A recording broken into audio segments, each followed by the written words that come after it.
দর্শক মণ্ডলী আসসালামু আলাইকুম। গ্রিন আর্কিটেক্টের পক্ষ থেকে আমি ইঞ্জিনিয়ার টুটুল আপনাকে অনেক অনেক অভিনন্দন এবং শুভেচ্ছা জানিয়ে আজকে মাত্র ৫ শতক জমিতে, ওনার জমি আছে ৬ শতক, ৫ শতক জমিতে আমি ২ ইউনিট একটা ৭ তলা বাড়ির প্ল্যান ডিজাইন এবং খরচের হিসাব আপনাদের মাঝে তুলে ধরার চেষ্টা করব। দর্শক এই বাড়িতে গ্রাউন্ড ফ্লোরে লিফট আছে, সিঁড়ি আছে। আর আমি যেটা কথা বলছিলাম যে ওনার জমি আমরা ১ শতক জমি আমরা ফেলে রাখছি সব দিকে। বিশেষ করে সামনের সাইডে কিন্তু আমাদের জমি ফেলাটা বাধ্যতামূলক, কারণ অনেক সময় রাস্তা চওড়া হয়। সেক্ষেত্রে আপনি ৫-৬ ফিট রাস্তা চওড়া হইলে আপনি যদি কলামে বেঁধে যায় সেক্ষেত্রে কিন্তু কলাম ভাঙা লাগতে পারে। কলাম যদি ভেঙে যায় তাহলে কিন্তু পুরো বাড়িটা আপনার ভেঙে পড়বে। সেক্ষেত্রে আপনাকে ৫-৬ ফিট জায়গা ফেলে যদি আপনি কলামটা রাখেন এবং পরবর্তীতে উপর থেকে একতলা ছাদটাকে যদি আপনি ৪ ফিট বাড়াই দেন সেক্ষেত্রে কিন্তু আপনি জায়গাটা নিয়ে নিতে পারবেন। সেক্ষেত্রে যদি আপনি কোনো সময় কোনো বিপদ আসে সেক্ষেত্রে কিন্তু বারান্দার উপর দিয়ে এটা চলে যাবে, কিন্তু আপনার কলাম ভাঙা লাগবে না। কলাম যদি ভাঙা লাগে সেক্ষেত্রে কিন্তু আপনার বাড়িটা ভেঙে যাবে। এখন কিন্তু সরকারি নিয়মকানুন অনেক কঠিন হয়ে গেছে, তাই আমি আপনাদেরকে অনুরোধ করব যে আপনারা অন্ততপক্ষে সামনের জায়গাটা ৫ ফিট জায়গা রেখে তারপর বাড়ি করবেন, কলামটা সেট করবেন। তারপর দরকার হলে উপর থেকে কিছুটা জায়গা নিয়ে নেবেন আপনি যদি কোনো সমস্যা না থাকে। তো দর্শক মণ্ডলী, আমি কিছুক্ষণের মধ্যে এই বাড়িটার আর্কিটেকচারাল ড্রয়িং আপনাকে নিয়ে যাব। তারপর এই ধরনের বাড়ি নির্মাণ করতে কেমন টাকা খরচ হয় তারও একটা হিসাব আমি আপনার মাঝে তুলে ধরার চেষ্টা করব। দর্শক মণ্ডলী, আপনি জানেন যে আমরা ডুপ্লেক্স বাড়ি যেমন ডিজাইন করি তেমন আমরা ১ তলা, ২ তলা, ৫ তলা, ৭ তলা, ১০ তলা, ১৫ তলার বাড়ি ডিজাইনও করতে থাকি। আমাদের বেশ কিছু অভিজ্ঞ আর্কিটেক্ট আছে, সিভিল ইঞ্জিনিয়ার আছে, তাদের সমন্বয়ে কিন্তু আমরা এই কাজগুলো করে দিয়ে থাকি। তো দর্শক মণ্ডলী, আসুন এখন আমি আপনাকে আর্কিটেকচারাল ড্রয়িং নিয়ে যাব। তারপর এই ধরনের বাড়ি নির্মাণ করতে কেমন টাকা খরচ হয় তারও একটা হিসাব আমি আপনার মাঝে তুলে ধরার চেষ্টা করব। তো আসুন আর্কিটেকচারাল ড্রয়িংটা উপভোগ করি।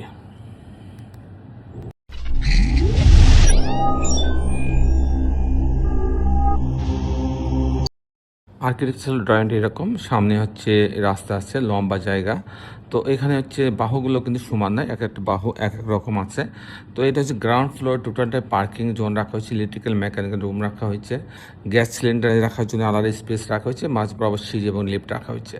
আমি মূলত টিপিক্যাল ফ্লোর প্ল্যানটা আপনার মাঝে তুলে ধরার চেষ্টা করব। আমি দেখাবো কী করে দুটো ইউনিট করা হয়েছে ৫ শতক জমিতে, প্রত্যেকটা ইউনিটে কীভাবে সাজানো হয়েছে সেটা দেখানোর চেষ্টা করব।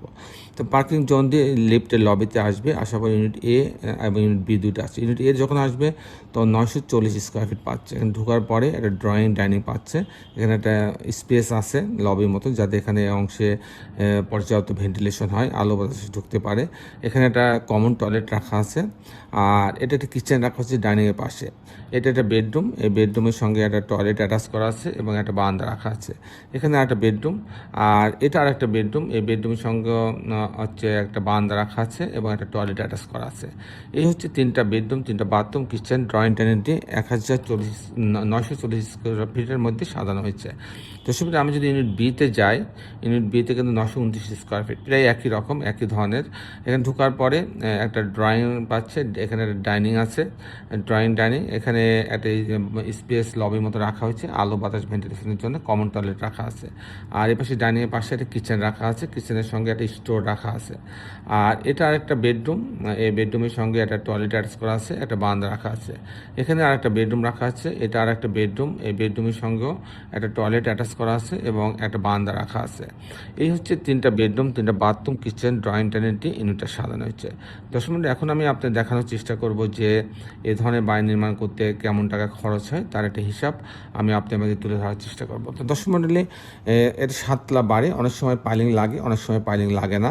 তো এই বাড়ির জন্য পাইলিং লাগছে ৫৫ ফিট। তো ৫৫ ফিট পাইলিংয়ের জন্য আমাদের কাঠাপ্রতি আপনি খরচ হবে ১২ লক্ষ টাকা।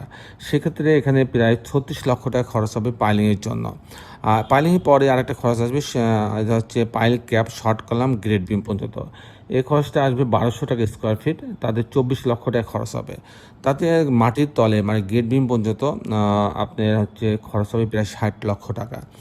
আর আমি যদি এর পরে যদি হিসাবগুলো ধরি, কাস্টিং খরচ, বিম কলাম ছাদ, কাস্টিং প্রতিতলার বিম কলাম ছাদের জন্য আমার খরচ হবে আপনার ৭০০ টাকা স্কোয়ার ফিট। সেই হিসাবে প্রতি তালার জন্য আমার খরচ হবে ১৪ লক্ষ টাকা। আর এরকম ৭ তলা আমার দাঁড়ায় যাবে স্ট্রাকচার, ফাউন্ডেশন এবং পাইলিং বাদে আমার ৯৮ লক্ষ টাকা হইলে। আর এরকম একটা বাড়ি যদি আমি কমপ্লিট করতে চাই, এরকম পাইলিং সহ, কাস্টিং সহ, ফাউন্ডেশন সহ, জানলা দরজা রেলিং গ্রিল সব সহ, লিফট বাদে তাতে আমার টোটাল খরচ হবে 2500 টাকা স্কোয়ার ফিট।